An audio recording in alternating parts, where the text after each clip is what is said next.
let's focus on the vaccine and pandemic debate yet again. And we want to bring in Professor Catherine Bennett, as we often do. She's the Chair of Epidemiology at Deakin University. Good to talk to you again, Catherine.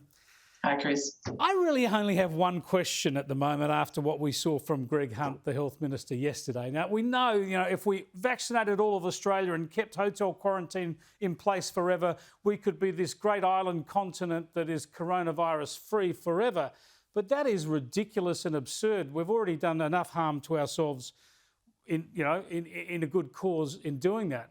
Surely the point at which we can start to open up international borders, at least to vaccinated individuals, is once we've got all the vulnerable vaccinated in this country. Yeah, look, I think these are the conversations that will start to roll out now. There'll be more pressure to not necessarily wait till everybody's vaccinated, but to see what we can safely do in the lead up. And you're right, Chris, the key thing is protecting the vulnerable. But now we have this other job of managing these new variants, the variants of concern. So figuring out how you can do that and yet still start to open up is going to be those next steps. So we've had the talk about the bubbles, and not just with New Zealand, but also potentially looking at routes that come in through Singapore or other safe places where there might be opportunities for people to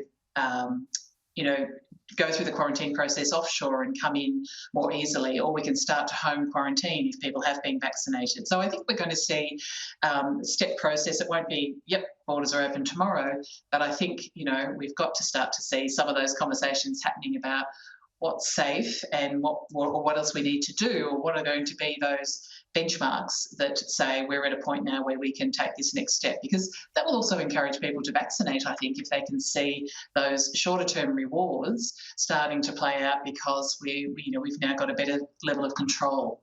Well, absolutely. It's a point I made at the top of the program. If we have no coronavirus in Australia, there's no great incentive for people to get vaccinated. But obviously, as we open up, it'll be more imperative. It's absolutely crucial, as you say, to start these debates. It's not open and shut. It's got to be graduated. But unless we put pressure on them, epidemiologists like yourselves and others speaking out, commentators, politicians raising these issues and putting pressure, a lot of this stuff would just be naturally locked down. We've seen what some politicians and some chief health officers will do in places like Victoria and Queensland, to name a couple, unless there's some sensible debate around them and pressure put on them. Yeah, look, I think our Australian government's actually been, one of the first governments to be saying, look, we have to keep what we do within reason. It's got to be proportionate, but also, it's got to be this longer term plan for how we learn to live with the virus. Now, we're not looking at eradicating the virus in the near term.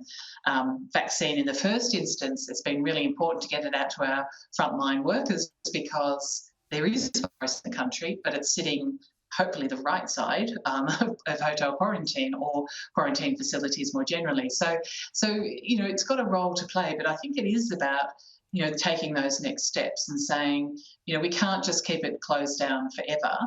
And as other countries start to really bring it under control with the vaccine rollout, like we're seeing in the UK, I think that will also add to the pressure.